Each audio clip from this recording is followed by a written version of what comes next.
مولاي صل وسلم دائما کا ایک فرمان عالی شان پڑا ہے، فرمایا نعمتانی مغبون فیہما کثیر من الناس الصحہ والفراغ۔ فرمایا کہ اللہ تعالیٰ نے لوگوں کو دو بڑی عظیم نعمتیں عطا فرمائی ہیں، مگر ان میں سے اکثر لوگ جو ہیں ان دو نعمتوں سے وہ لاپرواہ ہیں اور ان کی قدر و اہمیت سے آگاہ نہیں ہیں، گویا ان نعمتوں سے غفلت برتتے ہیں۔ ایک صحت ہے اور ایک فارغ ٹائم ہے، فراغت کے لمحات ہیں۔ اللہ تعالیٰ نے انسان کے لیے بے شمار نعمتیں پیدا فرمائی ہیں اور بے شمار نعمتیں عطا فرمائی ہیں۔ اللہ تعالیٰ کی جتنی نعمتیں ہیں ان نعمتوں میں سے ایمان کے بعد جو سب سے اہم ترین ہمارے پاس نعمت ہے وہ صحت کی نعمت ہے، وہ تندرستی ہے۔ کہنے کو ہم کہتے ہیں کہ تندرستی ہزار نعمت ہے، مگر اس حوالے سے بڑے ہی ہم کہہ لیں کہ غفلت کا شکار ہے۔ پیارے آقا علیہ الصلوۃ والسلام نے فرمایا المومن القوی خیر من المومن الضعیف۔ فرمایا کہ ایک قوی مومن جو ہے، تندرست و توانا صحت مند مومن، وہ ضعیف مومن سے بہت بہتر ہے اور برکت والا ہے، خیر والا ہے۔ اگر ہم کائنات کا مشاہدہ کریں تو نظام کائنات پہ غور کرنے سے پتہ چلتا ہے کہ اللہ نے کائنات میں جتنی چیزیں پیدا کی ہیں ان سب کا جو سب سے زیادہ تعلق ہے وہ انسانی صحت کے ساتھ۔ بلکہ اگر ہم بغور دیکھیں تو یوں لگتا ہے کہ کائنات اور نظام کائنات کا پون حصہ جو ہے، یعنی 75% جو حصہ ہے وہ ہماری صحت کے لیے اللہ تعالیٰ نے معمور کیا ہے۔ یہ ہوا، پانی، زمین، مٹی، یہ اشیاء خورد و نوش، یہ فوڈ، یہ جتنی چیزیں ہیں یہ کس لیے ہیں؟ یہ سبزیاں کس لیے ہیں؟ گوشت کس لیے؟ گھی کس لیے؟ دودھ کس لیے؟ لسی، یہ پانی، یہ ساری چیزیں یہ انسانی صحت کے لیے۔ تو اللہ تعالیٰ نے ہمیں تندرست و توانا اگر بنایا ہے تو یہ اس کا ہم پر بہت بڑا کرم ہے۔ اور اگر ہم صحت مند ہوں گے تو ایک صحت مند آدمی جو ہے وہ زیادہ اللہ تعالیٰ کی عبادت کر سکتا ہے۔ انسانی جسم کا اور انسان کا جو جوہر ہے وہ عقل و شعور ہے، وہ عقل و اخلاق ہے۔ ہمارا عقل و شعور اور ہمارا عقل و اخلاق اس کی بنیاد ہماری صحت ہے۔ اگر صحت اچھی ہے، عربی کا مشہور مقولہ ہے الجسد سلیم والعقل سلیم۔ صحت مند جسم کے اندر ہی صحت مند اور مضبوط دماغ ہو سکتا ہے، اور صحت مند آدمی ہی اللہ تعالیٰ کے حقوق بہتر انداز میں ادا کر سکتا ہے، اور تندرست و توانا اور صحت مند آدمی ہی وہ اپنے عزیز و اقارب کے، اپنے بیوی بچوں کے، بہن بھائیوں کے، اہل محلہ کے، اپنے دوست احباب کے زیادہ کام آ سکتا ہے۔ گویا صحت ایک ایسی چیز ہے کہ جس سے ہم حقوق اللہ بھی بہتر انداز سے ادا کر سکتے ہیں، اور حقوق العباد کی ادائیگی میں بھی ہم زیادہ اپنا کردار ادا کر سکتے ہیں۔ ایک لاغر اور کمزور اور بیمار آدمی جو بیچارہ خود اٹھ کے وضو نہیں کر سکتا، وہ اسی لیے پڑا رہتا ہے کہ وہ واش روم کیسے جائے، وہ وضو کیسے کرے، تو اس نے ملک و قوم کی خدمت کیا کرنی ہے، اسلام کی خدمت کیا کرنی ہے۔ نظام کائنات پر غور کریں تو یہ اللہ نے اس لیے بنایا ہے کہ ہم صحت مند زندگی گزاریں۔ انسان جب پیدا ہوتا ہے ایک تحقیق کے مطابق 4000 بیماریاں ساتھ لے کے آتا ہے۔ یہ اللہ تعالیٰ کا نظام قدرت ہے کہ اس نے ایسا نظام بنایا ہے کہ وہ ہمیں اندرونی اور بیرونی طور پر ایسی قوت مدافعت دیتا ہے کہ وہ 4000 بیماریاں ادھر ادھر سے حملہ آور ہونے کی کوشش کرتی ہیں۔ اللہ تعالیٰ کا وہ جو دیا ہوا نظام مدافعت ہے اس کی وجہ سے وہ ہم سے دور رہتی ہے، مگر جہاں ہم غفلت برتتے ہیں، جہاں ہم لاپرواہی کا شکار ہوتے ہیں، پھر وہ بیماریاں ہم پر حملہ آور ہو جاتی ہیں۔ یہ جسم اللہ تعالیٰ کا ہمارے لیے بہت بڑا تحفہ بھی ہے اور ہمارے پاس امانت بھی ہے۔ زندگی اللہ کی دی ہوئی ہمارے پاس امانت ہے۔ امانت میں اگر کوئی آدمی صحیح اس کا استعمال نہ کرے تو یہ امانت میں خیانت ہے۔ اللہ تعالیٰ نے ہمیں کتنا خوبصورت جسم دیا ہے، تندرست و توانا جسم دیا تھا۔ جب بچہ پیدا ہوتا ہے کتنا حشاش بشاش خوبصورت ہوتا ہے، اس کا رنگ کتنا اچھا ہوتا ہے، اس کے اعضاء کتنے معصوم اور بہترین ہوتے ہیں۔ تو یہ اللہ نے ہمیں جو نعمت دی ہے اس کو ہم نے اللہ کو واپس بھی کرنا ہے۔ دی تو اس نے تندرست و توانا تھی اور خوبصورت تھی، اور ہم لاغر اور کمزور اور ضعیف اور بیماریوں میں اس کو بالکل دھت کر کے واپس کریں تو یہ کوئی ناانصافی نہیں ہے۔ زندگی کے ساتھ ساتھ حالات کی وجہ سے ایک قدرتی طور پر بیماری آنا وہ تو تقدیر میں ہے، وہ تو اللہ کا امر ہے، وہ تو ایک نظام ہے، وہ تو فطرت ہے، اس کا انکار نہیں ہے۔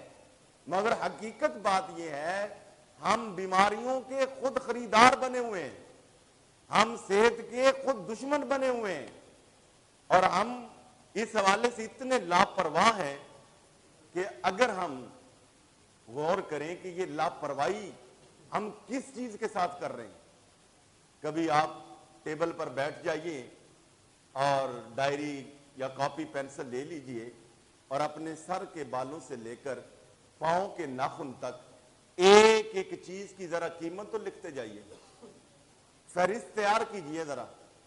بالوں کی قیمت کیا ہے، آنکھ کی قیمت کیا ہے، آنکھ کی بھووں کی قیمت کیا ہے، اس کان کی قیمت کیا ہے، کان کی قوت سماعت کی قیمت کیا ہے، میرے منہ کی قیمت کیا ہے، دانت کی قیمت کیا ہے۔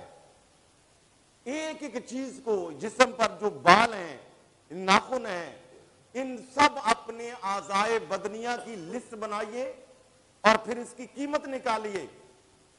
غریب سے غریب آدمی بھی سمجھے گا اللہ نے مجھے ارب پتی بنایا ہے، اربوں کی قیمت کے اللہ تعالیٰ نے یہ اعضاء میں دیے ہیں، مگر ہم نے کبھی اس کی حفاظت کا اس حوالے سے ہم نے کانشیس ہوئے ہی نہیں، کبھی غور و فکر کیا ہی نہیں، یہ ہمارا موضوع ہی نہیں رہ گیا۔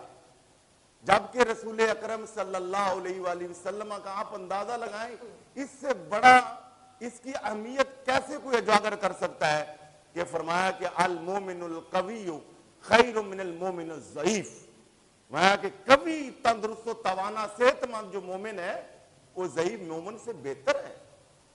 اور پیارے آقا علیہ الصلوۃ والسلام کا ہم نے یہ تو پڑھا ہے کہ آپ کے گھر کے اندر 3 ماہ چولہا نہیں جلتا تھا اور کھانا نہیں پکتا تھا، یہ آپ کا ذاتی لائف سٹائل تھا اور گھر کی زندگی تھی، یہ آپ کی اپنی پرائیویسی تھی اور اس میں بھی کوئی مجبوری نہیں تھی، یہ فقر اختیاری تھا۔ میں نے اپنے اساتذہ سے سنا اور پڑھا کہ پیارے آقا علیہ الصلوۃ والسلام کے ایک کاشانہ مبارک کے باہر کھلی جگہ تھی، گراؤنڈ ٹائپ کہہ لیں، میدان تھا۔ اب بھی اگر نکلیں آپ کے روضہ مبارک سے تو کھلی جگہ ہے ساری، وہاں وہ جنت البقیع تک، وہاں پر 2 یا 3 چولہے بنے ہوئے تھے اور ان کے اوپر بڑے بڑے کڑاہ رکھے ہوتے تھے۔ پیارے آقا علیہ الصلوۃ والسلام کو چونکہ ہر طرح کے لوگ ملنے آتے تھے، ان میں حکماء بھی تھے، طبیب، ڈاکٹر، مایا ناز قسم کے ماہرین طب جو ہیں وہ حضور کے پاس آتے تھے، وہ آ کر نبی پاک سے نسخہ جات، علاج معالجے کی باتیں ڈسکس کرتے تھے۔ پیارے آقا علیہ الصلوۃ والسلام کے ان کے نسخہ جات کو پھر نگاہ نبوت سے اور آپ اللہ تعالیٰ کی دی ہوئی بصیرت سے آپ ان کو پرکھا کرتے تھے۔ پھر ان میں سے جو اہم نسخہ جات ہوتے جسے ہم معجون کہتے ہیں، اور جسم کو توانا تندرست رکھنے والی چیزیں ہیں، یہ ان چولہوں پر اور ان کڑاؤں کے اوپر پکتی رہتی تھی۔ میں نے ایک روایت میں پڑھا کہ ان چولہوں کی آگ پورا سال بجھتی نہیں تھی۔ وہ آپ سارے آپ ہی تو نہیں کھا جاتے، کیا مطلب کہ وہ بنتے رہتے تھے، کیونکہ حضور نبی، جتنا بندہ بڑا ڈیرے دار ہوتا ہے نا اس کا اتنے چولہا جو وہ زیادہ گرم ہوتے ہیں۔ ہاں جی، حضور نبی پاک سے بڑھ کے بڑا ڈیرے دار کون ہو سکتے ہیں؟ حضور سے بڑا کائنات میں سبحان اللہ مہمان نواز کون ہو سکتا ہے؟ ہاں جی، پیارے آقا علیہ السلام ایک ایک ٹائم میں 10 مہمان آ رہے ہیں، 15 مہمان آ رہے ہیں۔ ہاں جی، اور مہمان نوازی کے لیے میرے آقا علیہ السلام بجائے اس کے کہ مہمان سے چڑھیں اور مہمان سے جو ہے وہ آپ کرنی کترائیں، آپ اس کی بجائے یہ فرما دیا کر دیتے تھے نماز پڑھنے کے بعد، ہاں بھائی کس کے گھر میں کھانے پینے کی چیز ہے، جس کا لنگر ٹھیک ہے وہ میرے مہمان کو لے جائے۔ صحابہ حضور کے اپنے امام کے مہمانوں کے بھی کھانے پینے کا خیال کرتے تھے۔ تو الغرض میں یہ عرض کیا کہ نبی پاک صلی اللہ علیہ وسلم کا وہ جو چولہا تھا نا، وہ کڑا جس میں نسخہ جات، معجون، مقویات چیزیں تیار ہوتی تھی، وہ چولہا کبھی پورا سال بجھے نہیں۔ آپ پھر مہمانوں کو بھی دیتے، جو جہاں کوئی بیمار ہوتا، کوئی صحابہ کوئی صحابیات، سب کو آپ وہ بجوایا کرتے۔ اس حوالے سے ہم اتنے غافل ہو گئے، اب ہمارے گھروں میں آپ کوئی اچھی چیز لا کے رکھ دیں، مطلب انجیر لا کے رکھ دیں، کھجور لا کے رکھ دیں، کوئی ڈرائی فروٹ کی چیز لا کے رکھ دیں اور بچوں کو کہیں کہ بھئی یہ کھا لیں، آپ دیکھیں گے اگلے ہفتے بھی ممکن ہے کوئی چیزیں گھر میں پڑی ہوں گی، انجیر سوکھ جائے گی، ہاں جی بادام ہے تو پڑے رہیں گے۔ یہ اکثر گھروں کا معاملہ ہے۔ آپ جنک فوڈ لا کے رکھ دیں، لفافہ بھر کے نا، کارٹن لا کے، یہ لیز کا لا کے رکھ دیں، گولیاں ٹافیاں رکھ دیں، یہ رکھ دیں، اور ہلکی آواز میں آپ نے کہنا ہے بچوں ٹائم ملے تو بھائی کھا لینا۔ آپ ظہر ٹائم لا کے رکھیں، مغرب ٹائم چٹ ہو جائے گا سارا کچھ۔ تو کیا ہے کہ ان چیزوں کے اندر میں تو کہتا ہوں کہ حکومت کو اس پہ پورا ایک جو ڈپارٹمنٹ تو ہوگا اسے مزید ایکٹیو کرنے کی ضرورت ہے۔ مجھے شک پڑتا ہے کہ یہ جتنی چیزیں ہیں جنک فوڈ کی، انہوں نے ایڈکٹ کر دیا ہے ہماری نسل کو، انہوں نے نشئی بنا دیا ہے بچوں کو۔ میں نے دیکھا کہ خود آپ کھا کے دیکھیں، وہ کھائیں گے پتہ چلے گا نہیں وہ کہاں غائب ہو گیا، پتہ نہیں چلتا، تالو کے ساتھ لگ گیا، زبان کے نیچے چلا گیا، اندر چلا گیا، وہ آپ پورا کارٹون کھا جائیں پتہ نہیں چلے گا۔ ایک چیز آپ کے اندر ڈیولپ ہو جائے گی، دل کرے گا اور کھا لوں اور کھا لوں اور کھا لوں۔ یہ کیا ہے؟ یہ نشہ ہے۔ یہی تو نشئیوں کی عادت ہوتی ہے، ایک سوٹا لگا لوں پھر اور لگا لوں پھر اور لگا لوں، پھر چلتا چلتا پورا جال بن جاتا۔ اور اس نے حقیقت بات یہ ہے کہ ہمارے بچوں کو خراب کر دیا، ان کی صحت کو خراب کر دیا۔ تو ہمیں صحت کے حوالے سے حساس ہونے کی ضرورت ہے۔ رسول اکرم صلی اللہ علیہ وسلم نے اس حوالے سے صحابہ کرام میں جو شوق، جو مشغلے ڈیولپ کیے تھے، آج ہم زیادہ نہ کریں، وہ شوق اور وہ مشغلے اپنا لیں۔ حقیقت بات یہ ہے کہ ہماری بہت ساری ڈسپینسریاں، بہت سارے ہاسپٹل اور بہت ساری کلینکس جو ہیں وہ کم ہو جائیں یا ان کا کاروبار ماند پڑ جائے اور ان کی ضرورت ہی نہ رہے۔ میں پڑھ رہا تھا کہ ابھی بھی دنیا میں کئی ممالک، ایک نہیں یعنی 3-4 سے زیادہ ممالک ایسے ہیں تو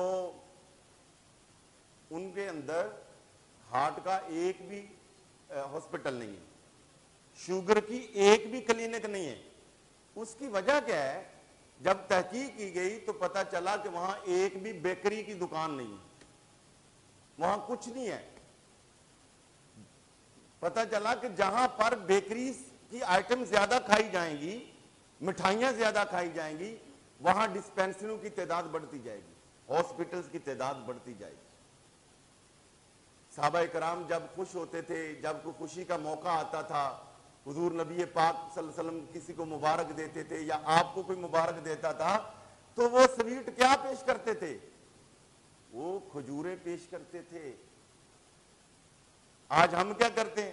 جی بچہ پاس ہوا، ایک مٹھائی کا ڈبہ لے، ہاں جی منگنی ہوئی مٹھائی کا ڈبہ لے، یہ کبھی آپ غور کریں کہ یہ جو مٹھائی ہے یہ 1 کلو جو ہے یہ بالکل لو لیول کی جو ہے وہ بھی 300-400 کی غالباً ملتی ہے. شکر الحمدللہ ہمیں قیمت کے نہیں پتا, ہم نے کبھی خریدی نہیں, مگر اس کے باوجود ہماری فریج اسے ختم نہیں ہونے دیتے ساتھ.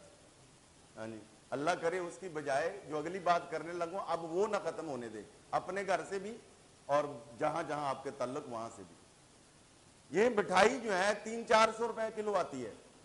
کھجور جو ہے وہ میرا حال 150 سے سٹارٹ ہو جاتی. اچھی والی پاکستانی کھجور آپ کوئی لے لیں تو وہ 250-300 کی بہترین آتی.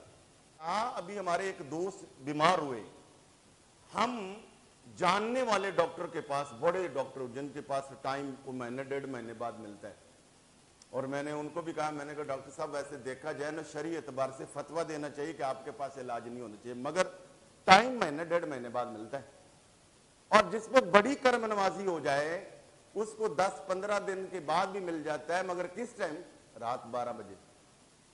اب جو ڈاکٹر خود رات کو 2 بجے کلینک بند کر کے گھر جا رہا ہے, یہ تو خود سنت کا بہت بڑا تارک ہے بیچارہ. بہرحال پھر بھی میں کہتا ہوں ممکن ہے بھئی اس کی اپنی وہ لوگوں کے لیے بیٹھ گیا ہو تو پھر تو اس کو اللہ تعالیٰ اجر دے گا. وہ تو صبح کا بیٹھا ہے, چل رہا ہے, مگر یہ ہے سنت کے خلاف کہ رات کو جاگے جانا. تو میں نے عرض کیا کہ دوست ہمارے جو ڈاکٹر صاحب عقیدت مند جاننے والے, ایمرجنسی میں ٹائم لیا ایک بزرگ کے لیے, تو اس کے باوجود کہ واقفیت تھی 7:30 بجے گئے, رات 10:30 بجے باری آئی. واقفیت کے باوجود میں نے ان اپنے ساتھیوں کو کہا کہ جناب یہ ابھی آج ہے, وہ ڈاکٹر نے لکھ کے دینا ہے اگلے ہفتے پھر آنا, پھر اگلے ہفتے پھر آنا. ہر ہفتے ہی آپ کو 2 گھنٹے یہاں انتظار کرنا پڑے گا. پیسے الگ ہیں, اس کا احسان وکھرا ہے ہم پر. دوائی پہ پیسے علیحدہ لگیں گے, گاڑی پہ الگ آئے ہیں, اور وہ چونکہ تھوڑے پیر صاحب تھے ساتھ 10-12 اور بھی لوگوں کو پتہ چلا, وہ بھی آ گیا کہ ہمارے حضرت صاحب بھی. میں کہا یہ 12 بندوں کا ٹائم گنے, 3 گاڑیوں کا ٹائم گنے, اور یہ دوائی, یہ ساری چیزیں. تو اگر اس کی بجائے آپ موٹر سائیکل میں گاڑی میں 50 روپے کا پیٹرول ڈلوا لیتے, فجر پڑھ کے ادھر آپ ریس کورس یا بھاگے جناح چلے جاتے, حضرت صاحب وہ بہتر نہیں تھا؟ بتائیے یہ بہتر ہے کہ نہیں ہے؟ کرنا نہیں تسی, مگر کرنا نہیں ہے بہتر. میرے بھائیوں, جو ڈاکٹروں کو آپ نے پیسہ لینا ہے, دوائی پہ پیسہ دینا ہے, پھر جو اذیت جھیلنی ہے, جو انتظار میں رہنا ہے, اس کی بجائے بہتر نہیں ہے کھانے پینے میں اعتدال لے آئیں, تھوڑی واک کریں, ایکسرسائز کریں. آپ جانتے ہیں کہ ایکسرسائز جو چیزیں ہیں ان میں سب سے زیادہ ایکسرسائز کس چیز میں ہوتی ہے؟ گھوڑ سواری ہے, تیر اندازی ہے, کھیلنا ہے. ہمیں تو کرکٹ سے آگے نظر ہی نہیں جاتی نا. اگر اس کی بجائے فٹ بال کھیلیں, کبڈی کھیلیں, کشتیاں کریں, اور جو ایکسرسائز والی چیز سب سے زیادہ کون سی ہے؟ سوئمنگ, تیراکی. وہ پیارے آقا علیہ الصلوۃ والسلام کو سب سے زیادہ جو گیم پسند تھا, جو کھیل پسند تھا, وہ یہ. اور اس کے بعد پھر شکار, تیر اندازی. جو تیر اندازی, نبی پاک صلی اللہ علیہ وسلم مدینہ منورہ سے باہر گئے تو راستے میں ایک تالاب آ گیا, بڑا سارا تالاب, بارش کا موسم ہوگا. حضور نبی پاک نے جتنے صحابہ تھے سب کی جوڑیاں بنائی, جوڑی بنائی, 2 کو کیا, اور سیدنا صدیق اکبر کی اپنے ساتھ جوڑی بنائی. نبی پاک میں آؤ بھی تیراکی کرتے ہیں, مقابلہ ہوگا. تیراکی ہوئی, اور سیدنا صدیق اکبر رضی اللہ عنہ نے پہلے چھلانگ لگائی, وہ تھوڑا آگے چلے گئے, رسول پاک نے بعد میں چھلانگ لگائی.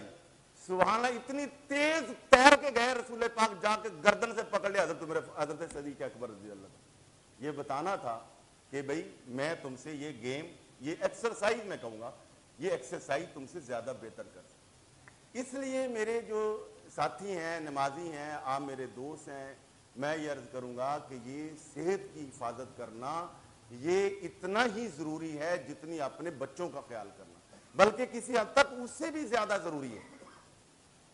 آج حقیقت بات یہ ہے کہ ہم اس حوالے سے بڑے غافل ہیں.